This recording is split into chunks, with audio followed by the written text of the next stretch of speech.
ગોંડલના વિવાદ વચ્ચે નિખિલ ડોંગાના હુંકારથી રાજકારણમાં ગરમાવો આવી ગયો છે.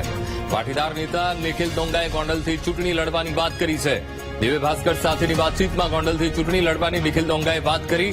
વિધાનસભાની ટિકિટમાં કોઈની બાપુજીની પેઢી ન ચાલે, આ પ્રકારની વાત કરી. કહ્યું કે જયરાજસિંહને હું બહાર હોઉં તો બીક લાગે છે. હું બહાર હોઉં તો જયરાજસિંહને કારકિર્દી ખતમ થવાનો ડર સતાવી રહ્યો છે. જયરાજસિંહે 2 વખત તાલુકા પંચાયતની ઓફર કરી હોવાનો પણ નિખિલ ડોંગાએ દાવો કર્યો. અલ્પેશ કથિરિયા આવ્યા ત્યારે હુમલો થયો તે વાતનું મને દુઃખ છે, આ પ્રકારનું પણ તેમણે નિવેદન આપ્યું. કહ્યું કે 2027માં ગોંડલમાંથી ચૂંટણી લડવાના સવાલમાં જનતા કહેશે તેમ કરીશ તેવું તેમણે જણાવ્યું. ગોંડલમાંથી જયરાજસિંહના પરિવારમાંથી ટિકિટ મળવા અંગે પણ દિવ્ય ભાસ્કરે જ્યારે સવાલ કર્યો ત્યારે જવાબમાં નિખિલ ડોંગાએ કહ્યું કે પાર્ટી નક્કી કરે અને ટિકિટ મળે, ખોટા બણગા ફૂંકવાની ગઈ ન થાય અને સૌરાષ્ટ્રમાં આપવાની પરવાનગી નથી એટલે હું સુરતમાં છું. નિખિલ ડોંગાને કોનો સપોર્ટ છે? તો તેના જવાબમાં તેણે કહ્યું કે ગુરુ અમરગીરીનો મને સપોર્ટ છે. જયરાજસિંહ સાથેના વિવાદ અંગે પણ દિવ્ય ભાસ્કરની ટીમે નિખિલ ડોંગાને સવાલ કર્યો. ગોંડલમાં પટેલોની વસ્તી વધુ છે, જો તે ચૂંટણી લડે તો જયરાજસિંહને નુકસાન થાય. વધુમાં કીધું કે ડરના લીધે જયરાજસિંહ હું બહાર આવું તેમ ઈચ્છતા નથી. કહ્યું કે મને તાલુકા પંચાયતની ઓફર મળી ત્યારે મને પાવરની નહોતી ખબર.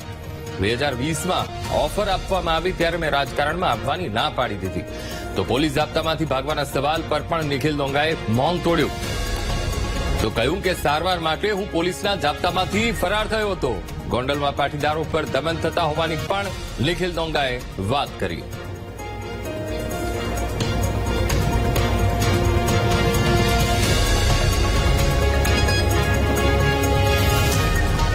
તો ગોંડલનો એક તરફ વિવાદ અને એ વચ્ચે નિખિલ ડોંગાએ હુંકાર ભર્યો છે અને નિખિલ ડોંગાના હુંકારથી રાજકારણમાં ગરમાવો આવી ગયો છે.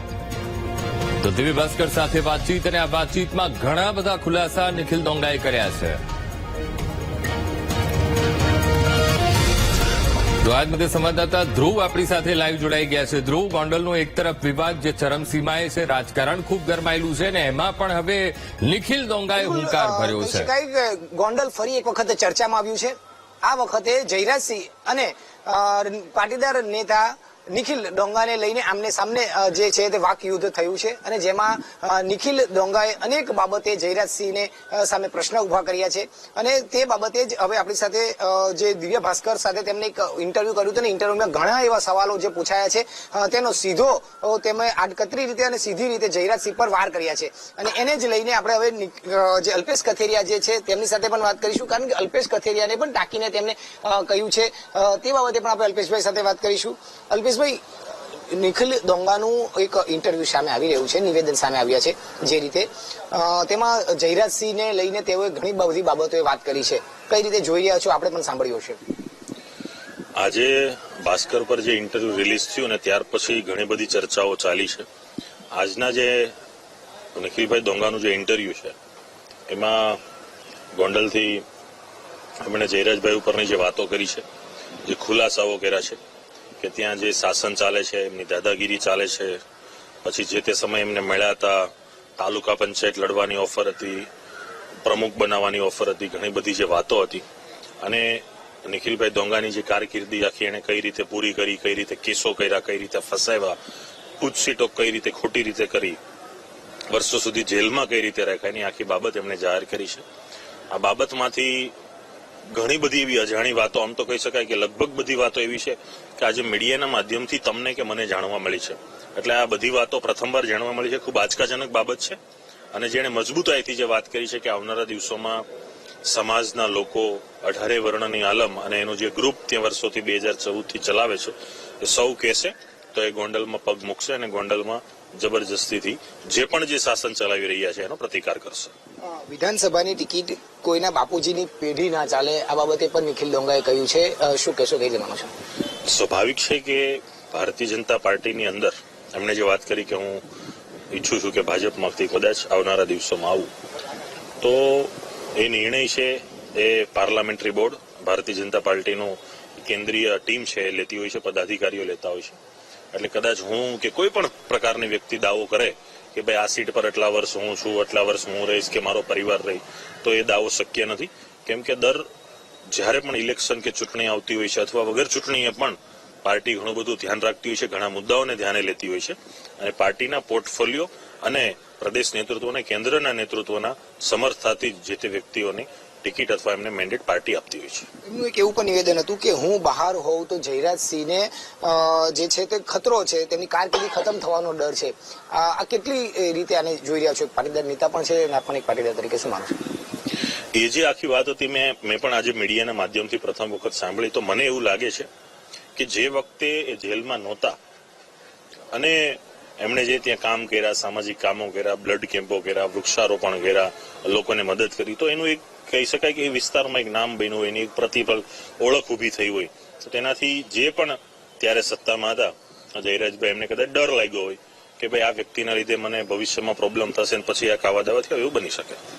તમે જયારે ગોંડલમાં ગયા હતા, તમારી પર જે રીતે ટીમ પર હુમલો થયો એને લઈને પણ એમણે કહ્યું કે એ મને બહુ ખેદ છે અને જો હું હોત તો કદાચ આવું ના થવા દીધું હોત. શું માનો છો આપ એને લઈને? સ્વાભાવિક છે કે એ ઘટનાથી એ એમના મનમાં દુઃખ થયું. એવી રીતે ગુજરાતના ઘણા જે શાંતિ, શિસ્તતા અને શાંતિમય ગુજરાતમાં માને છે એવા દરેક સમાજના લોકો, પ્રબુદ્ધ લોકોને પણ દુઃખની લાગણી થઈ કે કોઈ પણ વ્યક્તિ આવે છે તો એ વિસ્તાર કોઈની જાગીર હોય એવી રીતે તમે બીજા વ્યક્તિ પર મારામારી કરો, એમની ગાડીઓને રોકો, એમના કાચ ફોડો અને જે આખું એમ કહેવાય કે કાયદો અને વ્યવસ્થાને તોડી અને જે આખું વરવું પ્રદર્શન જે સમગ્ર ગુજરાતમાં લોકોએ જોયું કે શાંતિના, ગાંધીના અને સરદારના ગુજરાતમાં જે રીતે વાર થયા, તો સ્વાભાવિક છે કે નિખિલભાઈને દુઃખ થયું છે. એવી રીતે ઘણા બધા લોકોને આ બાબતે દુઃખ થયું છે. હાલ તો તેમને એવું પણ કહ્યું છે કે સૌરાષ્ટ્રમાં આવવાની મને પરવાનગી નથી, સુરતમાં રહું છું અને સુરતમાંથી બેસીને કદાચ એનું એપી બને ગોંડલમાં ચૂંટણી લડવા માટેનું પણ એની તૈયારી પણ બની શકે. હાલમાં કોઈ એમને જે વાત કરી છે, હજી આજનો દિવસ છે, ભવિષ્યમાં અહીંનું એપી બને તો પણ વેલકમ છે. જ્યાં પણ અમારા સાથ સહકારની જરૂર હશે ત્યાં પણ અમે મજબૂતાઈથી એમની સાથે ઉભા રહીશું અને ગોંડલની અંદર જે દાદાગીરી છે એ મુક્ત કરાવવામાં જે કોઈ પણ વ્યક્તિને સાથ સહકારની જરૂર હશે અમે આપશું. ગોંડલમાં પાટીદારોની સંખ્યા વધુ છે, એમનું એવું પણ કહેવું છે કે ખૂબ જ દાદાગીરી ચાલે છે અને ડરના માહોલમાં લોકો રહે છે. હવે ખુલીને બહાર આવવું જોઈએ, શું કહેશું? એમણે ગોંડલના પાટીદાર સમાજને મેં જોયું કે ગોંડલની દરેક જનતાને અપીલ કરી છે કે કોઈ પણ વર્ગ છે, કચડાય છે, પીડાય છે, અન્યાયનો ભોગ બને છે, દરેક વ્યક્તિએ ખુલીને બહાર આવવું જોઈએ અને એમના માટે લડતા પોતાને ગમતા કોઈ પણ વ્યક્તિને, સંસ્થાને, સમાજને, કોઈ પણ વ્યક્તિને સહકાર કરી અને જે કોઈ પણ દમનનો ભોગ બને છે એને ખુલીને બહાર આવવું જોઈએ. 2020માં તેમને ઓફર એક આપવામાં આવી હતી રાજકારણમાં આવવાની, પણ ત્યારે તેમને ના પાડી દીધી. જો કદાચ એ વખતે હા પાડી હોત ને એ ના પાડી એના કારણે પણ તેની કારકિર્દી ખતમ કરવાનો ડર એવો માની શકાય? બની શકે, કેમ કે એ બે જયરાજભાઈ અને નિખિલભાઈ વચ્ચેની વાતો છે કે જે આજે મીડિયાના માધ્યમથી પહેલીવાર બહાર આવી છે. તો એ વખતની વાતો હોય, કમિટમેન્ટ હોય, બંને વચ્ચેના શું વર્તન વ્યવહાર હોય એ તો એ બંને જ કહી શકે. નિખિલભાઈ એમનો પક્ષ રજૂ કર્યો છે, આ બાબતે જયરાજભાઈ પણ આગળ આવીને પોતાનો પક્ષ રજૂ કરવો જોઈએ. અને બીજું કે જેલમાંથી જયારે ભાગ્યા હતા પોલીસના ઝાપટામાંથી, તેને લઈને ખૂબ મહત્વની ટકોર કરી છે કે મેં મારી સારવાર માટે ગયો હતો, કારણ કે તેની પર જે પ્રકારની કલમો લગાવી છે ક્યાંક બહુ જ ઓછા લોકો પર લગાવવામાં આવે છે તે પ્રકારની લગાવી હતી. એટલે કે તેને સારવાર કે કોઈ પણ વસ્તુ કરવી હોય તો તેની પરમિશન લેવી પડે. એ બાબતની હતી, શું કહેશું? એક સીઆરપીસીના કલમ પ્રમાણે એના પર જોગવાઈ હતી અને એના આધારે કોઈ પણ એવો કેદી પર જયારે જોગવાઈ લાગુ થાય ત્યારે એને સારવાર માટે કે કોઈ પણ વસ્તુ માટે જેલ બહાર રહેવું જોઈએ તો ગૃહ વિભાગની પરમિશન લેવી પડે. તો એ સ્વાભાવિક છે કે ક્યાંથી એને કઈ રીતે હેન્ડલ આખું થયું હતું, એની સાથે સાથે એના પર ગુજસીટોક લાગી. એ કાયદો 2019 પછી આવે છે, એ પહેલેથી જ જેલમાં બંધ છે, છતાં પણ જેલમાં હોવા છતાં પણ ગુજસીટોક લાગી. તો જે રીતે આખા ષડયંત્રના ભાગરૂપે એને એમના સાથ સહકાર આપનાર લોકોને, એમના નાની મોટી મદદ કરનાર વ્યક્તિઓને જે રીતે ટાર્ગેટ કર્યા, તો સ્વાભાવિક છે કે કોઈ પણ વ્યક્તિના મનમાં દુઃખ થવાનું છે. અને વાત એવી મુકાવી હતી કે ભાઈ જયરાજસિંહ પર હુમલો કરવા માટે આ ઝાપટાથી ભાગ્યા હતા અને એ બાબતે જયરાજસિંહ પર આરોપ પણ લગાવાઈ રહ્યા છે. શું માનો છો? એ જ માની લો કે હુમલો કરવા ભાગ્યા હોય તો ગુજરાતમાં રહી ને, જયરાજભાઈ ઉપર હુમલો કરવાનો તો ગુજરાતમાં રહી, ગુજરાત બહાર તો જવાની જરૂર નથી. એ જયારે પકડાય છે ત્યારે ઉત્તરાખંડથી પકડાય છે, એટલે એ વાત પણ ખોટી છે. અને જે રીતે જયરાજસિંહે આજે હુંકાર કરી છે, ઘણા લાંબા સમય બાદ કદાચ તો મીડિયા જગત પહેલી વખત એનું આ પ્રકારનું ઇન્ટરવ્યુ આવ્યું છે, એવી વાત છે. આ હુંકારને આપ કઈ રીતે જોવો છો? આવનારા સમયમાં પાટીદાર સમાજ, બીજા તમામ વર્ણોના સમાજ જયારે ભેગા થઈને સમર્થનની વાત આવે તો કઈ રીતે રહેવાનું છે કે નથી રહેવા માંગતા? કઈ રીતે? નિખિલભાઈ જે રીતે આજે ઇન્ટરવ્યુ આપ્યું છે અને સમગ્ર ગોંડલ કરતા પણ જે આખી ચર્ચા જાગી છે સમગ્ર ગુજરાતમાં, અને આ ઇન્ટરવ્યુથી ઘણા બધા લોકો એની શક્તિ, એની તાકાત નજરે જોતા હશે, એના અનુભવો તો ગોંડલની જનતાએ જોયા હશે, અમે તો જોયા નથી. પણ એમણે જે વાત કરી છે એ પ્રમાણે ગોંડલની જનતા ખોલીને બહાર આવશે તો મને લાગે છે કે ગોંડલની જનતા અને નિખિલભાઈ બંને એક સિક્કાની બે બાજુ. મને તો ગોંડલની જે સમસ્યાઓ છે એ આવનારા દિવસમાં સરળતાથી દૂર થાય. બીજું એક પાટીદારના ખૂબ જ અગ્રણી ગણાતા નેતા નરેશભાઈ, એને લઈને પણ એક વાત કરી છે કે એ સમયે પણ તેમની પર ફોન આવ્યો તો પછી કોઈ ચર્ચા નથી થઈ. શું નરેશભાઈ પણ આવું કોઈ બાબતે જયારે ઇલેક્શનને લઈને વાત આવે તો એમની સાથે કઈ રીતે ઉભા રહી શકે છે, શું લાગે છે આપને? નરેશભાઈ એ સમાજના એક વડીલ અગ્રગણ્ય વ્યક્તિ છે, એટલે એમનો શું નિર્ણય હોઈ શકે એમના એ પોતે જ રજૂ કરી શકે. અને આવનારા દિવસોમાં જે કંઈ પણ વાતો હશે નરેશભાઈ એમને મળ્યા. તો આજ મુદ્દે આપણી સાથે રમેશભાઈ પટેલ, પાટીદાર અગ્રણી છે, રાજકોટથી આપણી સાથે જોડાયા છે.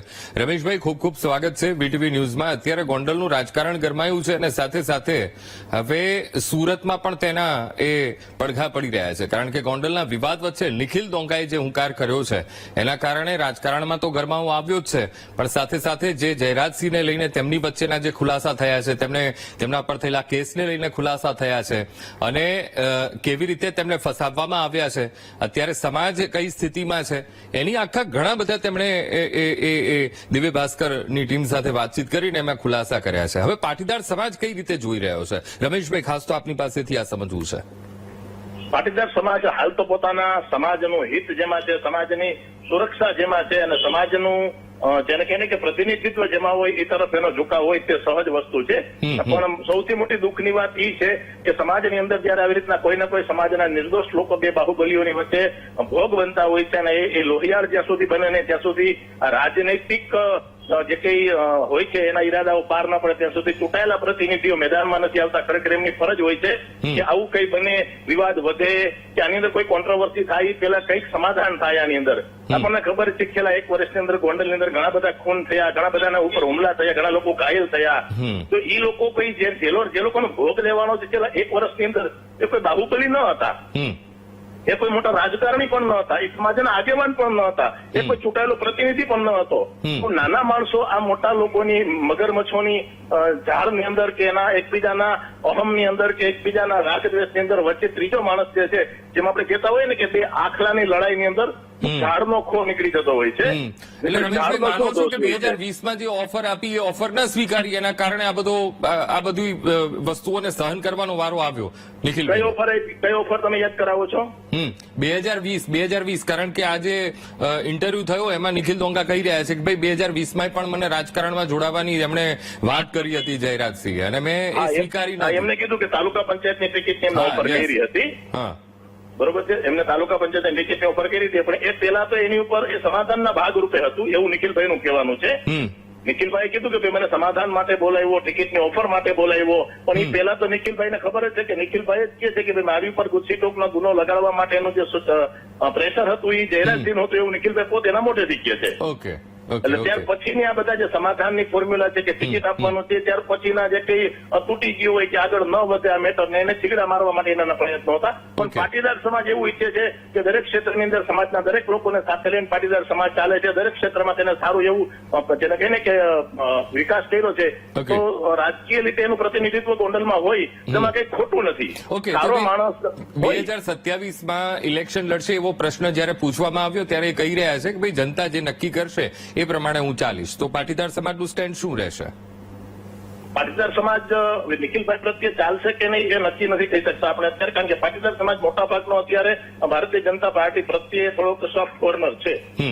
બરોબર છે, તો ભારતીય જનતા પાર્ટી કદાચ નિખિલભાઈને ટિકિટ આપે કે ન આપે તો પાટીદાર સમાજ એવું પણ વિચારી શકે ને કે ભાઈ કોઈ એવી ત્રીજી વ્યક્તિને ટિકિટ આપે કે જે જીતી જાય તો નિખિલભાઈ પ્રત્યે એનો જે ભાવ છે એ અકબંધ રહીએ પણ એની મહેનત પાણીમાં જાય. એટલે નિખિલભાઈએ ઈચ્છા દર્શાવી છે કે 18 વર્ણ કહેશે મારો પાટીદાર સમાજ કહેશે તો હું ચૂંટણી લડીશ, પણ ચૂંટણી લડવા માટેનું મેઇન એક જ સ્ટ્રોંગ પરિબળ હોય છે નથી એટલે મેન્ડેટ. પાર્ટી કોને મેન્ડેટ આપે છે? તો પછી જેલમાં રહીને પણ જો ગોંડલમાં જીતી શકાતું હોય તો સૌથી મહત્વની વાત મેન્ડેટ જ છે. એટલે પાર્ટી પ્રેફર કરે છે કે નહીં, પાર્ટી તરફદારી કરે છે કે નહીં તે મહત્વની વાત છે. બાકી તો પાટીદાર સમાજ આવું ઈચ્છતો જ હોય છે. બિલકુલ રમેશભાઈ, આપ અમારી સાથે જોડાયા, વાતચીત કરીએ બદલ આપનો ખૂબ ખૂબ આભાર.